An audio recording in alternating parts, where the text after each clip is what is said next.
In the very name Jew, Yehudi, is incorporated one of the most powerful messages of what life is all about, and indeed being part of the Jewish people and a Jew is all about. In this week's parasha, of course, Yehuda is born, the fourth son of Leah, and for historic reasons going back to 2,700 years ago, the 10 lost tribes, predominantly the tribe of Judah, Yehuda, survived, and hence all of us are called today Yehudim, as we come from the tribe of Judah predominantly.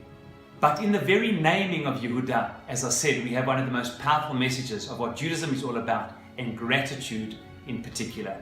The fourth son is born to Leah. First, of course, Reuven, Shimon, Levi, the fourth child, Yehuda. And incredibly, remarkably, she says on the birth of her fourth child, הפעם אודה את Hashem. This time I will thank God. Odeh, Yodeh, Lehodot, to thank, Vatikrat Shmo Yehuda, and she calls him Yehuda.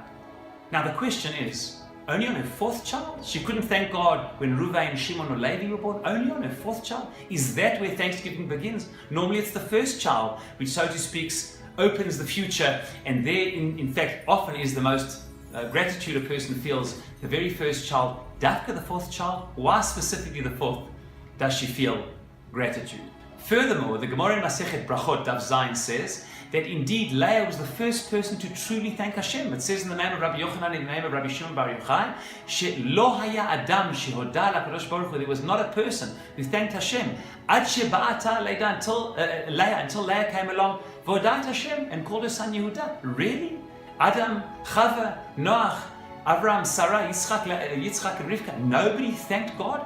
On the naming of her fourth child, was thanksgiving truly brought to the world? The answer to this powerful question is really in a midrash that Rashi brings on the parasha, and to my mind is one of the most transformative ideas of what Judaism and thanksgiving is all about. Says the midrash that Leah had had a prophecy.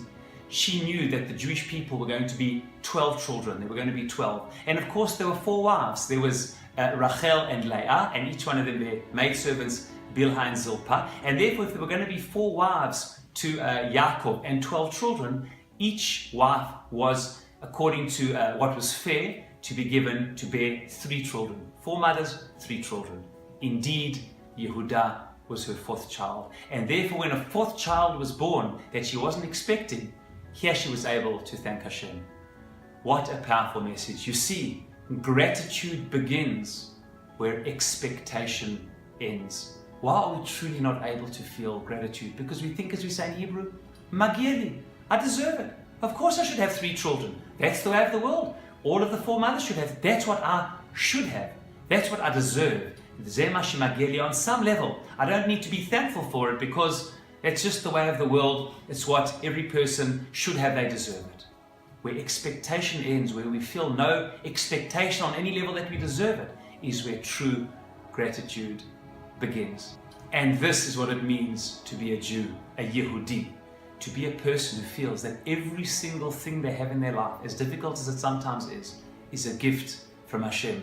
If we expect nothing, and we really are here to serve Hashem, to serve and live out the values that we feel most strongly about, thinking that we don't necessarily deserve anything, then every single thing that comes our way is indeed a gift.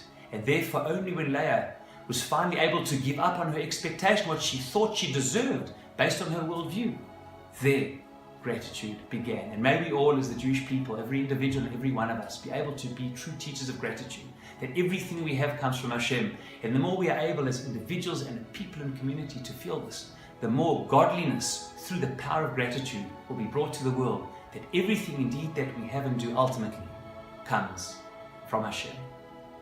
Shabbat Shalom.